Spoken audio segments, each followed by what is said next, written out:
All right, so I'm currently on the phone with EJ. He's another one of the musicians that reached out about the interview series. So I'm going to go ahead and give him the chance to introduce himself. Hi, everybody. I'm Eric Hayes. Goes by EJ. That's my initials, Eric Jason. That's because that's what my mother used to call me, so it kind of stuck. Anyway, I'm here in Atlanta. I'm a multi-musicianal producer, and I run a record label here. Awesome. I play in. Go ahead. If there's more you want to give about your background, feel free. Oh no, that's okay. I was just going to let them know I'm also currently the guitarist and vocalist in a band called Assailant. Perfect. We have a song that's out. You can get it on all the platforms, and I'll give a link to that probably at the end of all of this. Sure, definitely. So what I like to do with these interviews, to get to know the musicians that I interview, is to get some detail about, how you first found music. And, how old were you? What about it, really drew you in and made you motivated to want to participate in it and, live the life, as they say? Well, I was raised in a musical family. My grandfather on my mother's side, he's from, they're immigrated from Germany, and he was a very good organist. And as a young kid growing up around that during all the holidays, he was always the center of attention, playing the organ and doing everything. And it was just, as a young kid, I loved it. And then as I got probably into school around 5 or 6 years old, they started introducing little hand instruments and stuff to us. And I was very particular on the percussion because I liked, the way it was easy to handle and the sound. And basically, it was that until I got to fifth grade. When I got to fifth grade, I told my parents I wanted to be a drummer. I wanted to play in a band. And all of that kind of came about because during the summer, we were getting ready, for school coming up, but it was the end of summertime. And I remember that one of my dad's friends had some tickets to go to this concert, and he had told my dad that asked if it was all right for me to go with his son or whatever. And I was like 10 years old. And my dad's like, sure, get him out of here, blah, blah, blah, blah, because I'm beating on this and that. And making, back then it was pots and pans and wooden spoons in the kitchen, because I've started as a drummer, basically. Well, I was 10 years old. It was 77. And I took a trip to the Omni in Atlanta for the first time. And I seen Kiss. And that changed everything. I was a 10-year-old kid watching these guys come out. And I was like, man, it was just unbelievable, and their whole theatrics and show and the music just mesmerized me. So I went home. And from that point all the way through there up until I got actually into junior high, I sat in the garage with a small little Vistalite type drum set, playing the 45s, playing everything of Kiss to the Beatles to everything that because my mom loved music. She had records for days. So, I mean, I really, really had no problem with some of the greatest music you could come up with, back then. Okay, so you would say it was about that time that, you started learning instrumentation. You said that you asked for a drum kit, but you previously also said that you play guitar. So did you kind of just branch into as many instruments as you could? I really did, because of the fact that I was a very, I don't want to say bad kid, but I was hyperactive. So my parents tried to keep me busy. Karate didn't work because I just, with a hyper kid, karate just didn't seem to get out all the aggressions that I had, because, you're supposed to use that as a defensive mechanism, not offensive. But when you're young, you don't think about that. So that didn't last long.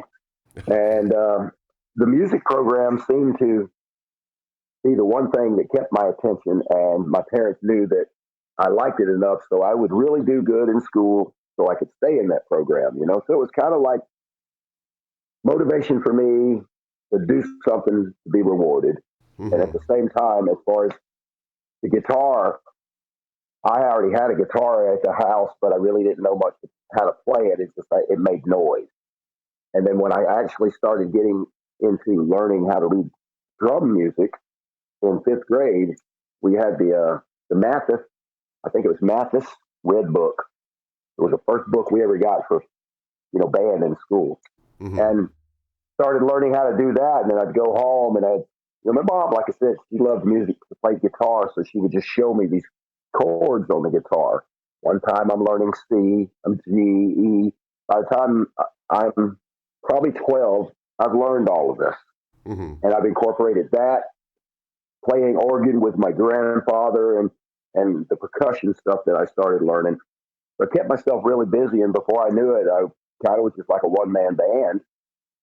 At least I thought I was. I made a lot of racket, if you ask my parents. But just like anything, it kept me in the garage and busy. And the more attention that I got from it, that was positive attention, the better off I was. I mean, I realized that, hey, this is something I like, and it was motivation for me to just set a goal in life and head somewhere. Sure. Some kids look at sports stars. I never was that guy. I love football and I love the Oakland Raiders, but I never dreamed about being a football star, or a race car driver or a police officer or any of that.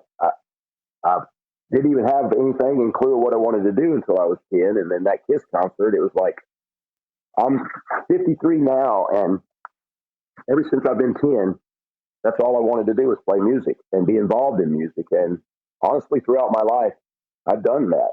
Sure. So, you kind of set the tone for yourself to, get into music, start playing in bands and stuff, and then also writing your own stuff. You mentioned earlier that you're also running a label of your own. At what point did you kind of add that to your activities in addition to playing music? Well, I'll back up just a little bit. I went to school for music production in Orlando, Florida, at a school called Full Sail University. And I graduated out of there, went out to Hollywood, California, to be like the next greatest music producer and rock star. And then you know how that happens. Got off the bus and reality sets in. So I got a job with a company called Audio Analyst, and they're pretty much were one of the biggest audio reinforcement in the world at that time, doing major concerts. And I worked my way up from the bottom up as I was going school there to working with them and going back and forth to, audio engineering school in Orlando. And after a certain amount of time, it just kind of just started falling into place where, hey, I like this. And I started booking bands, and then people, when there were festivals and I was running the sound on it, most of the guys would be like, hey, why don't you try to get a couple of locals so we can fill some of these spots? And that's kind of how it started. I would try to go out and find the locals that were good and try to put them on some of the showcasing. And that led me getting a job with Atlantic Records. I worked with them for about 4 years as an A&R. And in those 4 years, I learned the secrets, the ins and outs, the do's, the don'ts, the goods and the bads, and the uglies about the record business. And I realized that I never wanted to be an artist under one of those record labels because I knew what really happened, I knew how they controlled everything. I knew how they manipulated stuff. So during this whole time of me building all of this up, I guess you could say this plan was 20 years in action. And then by the time I actually got about 30 years old, I decided that I wanted to have a label. And I managed a couple of bands at the time, and I went and just bought, there was a studio in Colorado Springs called Planet Mike Studios. I bought it, and it had like the old Tascam 2-inch tape, 24 channel, just all the old nostalgic stuff in there. And I recorded about 4 or 5 bands. There was a couple of big bands that came through. They never recorded there. They partied there with me. Testament, Stuff Mojo. I mean, just lots of big guys came through there and hung out at the place. It was a very short-lived experience because at that point I got into a band and we started touring ourselves, and we were a supported band for Godsmack and some other bands. So at that point, the label kind of got put back on the back burner until I got to about, I'd say, 2003. About 2003, I settled down, quit playing all around the world. It really wasn't the world. The to me was North America. Sure. All right. Mm-hmm. But, when you're in your 20s, you think that's the world, because you're outside your little area code that you're used to growing up in. Yep. And I started taking on some notes from a few people out there that I met. I met Bob Rock, briefly, Mm-hmm. and Robert Lang also. And these are guys that are producers that I really, really liked what they did with the albums. I mean, we all grew up with Def Leppard and loved what Mutt Lang did with their music, Mm-hmm. Definitely. It made it what it was. That was if you listen to top 40, pop rock, whatever was on at that particular time. And I did at that time in my life. So we decided to start taking on a couple bands, like I said, my wife and I. And one thing led to the next. And we started getting more people offering us to, well, can you book here? Can you book here? And friends of mine had booking agencies, but they were getting overwhelmed and they were just sending me their work. And I had the studio. We kind of collaborated all of it together and made it an all in-house production to where I had the studio, and we also had everything that did with merchandise and everything that did with booking and management all in one building.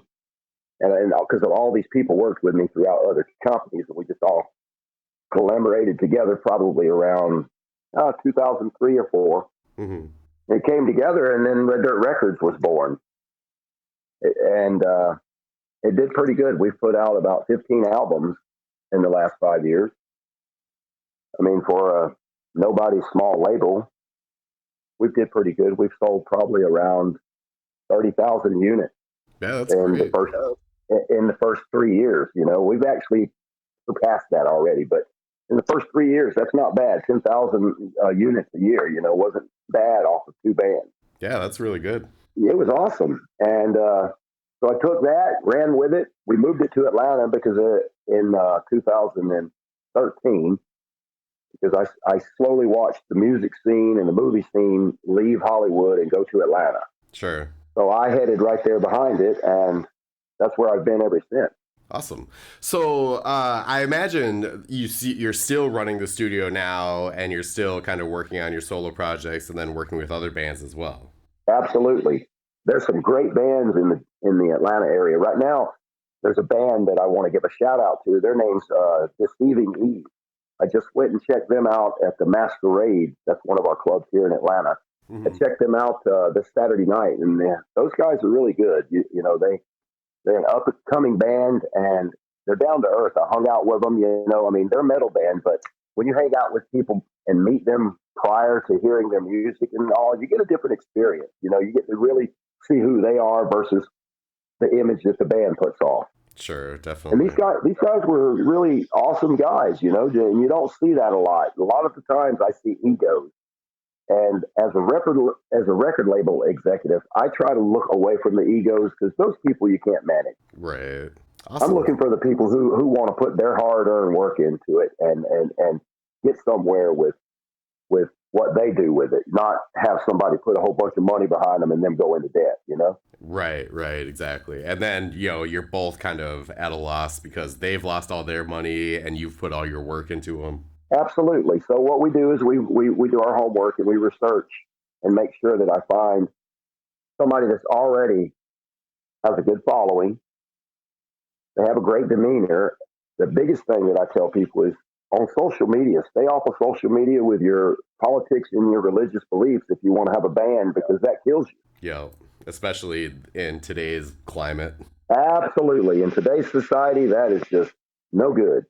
Excellent. So, with all the time that you've been working in music, whether it was, getting involved in it in the first place, going to see shows or recording somebody else's stuff or setting up your label, what are some of your favorite memories that stand out to you that, you always kind of hold on to and draw on to keep you motivated? I'd probably say one of my most fondest memories would be with Chuck Billy. He is the lead singer for Testament.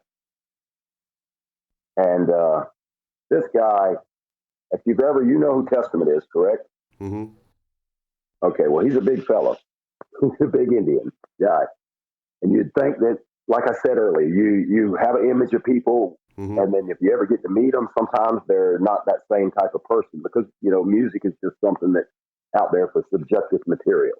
Mm-hmm. Well, these guys in Stuff Mojo were on tour in '96, and I was part of that. It was my very first time cutting my teeth, running sound, and actually being part of any promotional stuff with any guys. And I went with them guys like we did 2 shows in Denver. I did a show in Vegas. It was really probably one of the pinnacle moments in my life where I felt like, hey, man, I felt like I had some sort of a status, if you understand what that means. Mm-hmm. And really, that was just the beginning of getting me the motivation to get to the right people to start making this thing grow.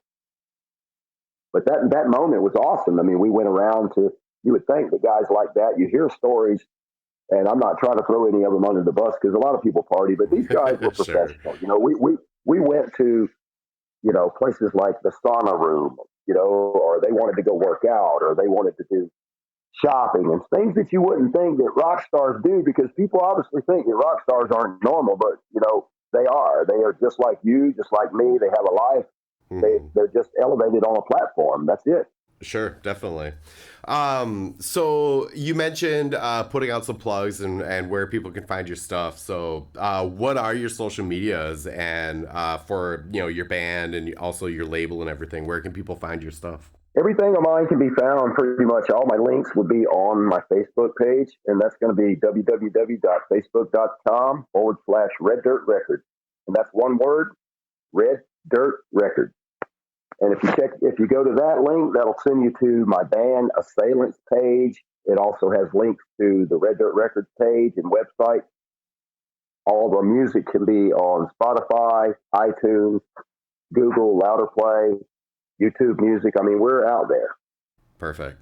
And I always like to give the person I'm interviewing the opportunity to put out their last word. So just a message that you feel you resonate with that you want to throw out there. My thing to all you musicians is, your dream is all you have, and if you don't have that anymore, then what do you have? You don't exist. So never when somebody tells you to grow up, like I heard a million times in my life, grow up and get a real job. Well, I don't know what that consists of because I've had real jobs in the media all my life. But I would say be happy. And if you can't find something you're not happy at, then you're not going to find happiness. Because if you can't be happy with the work you do, you're never going to be happy with your free time.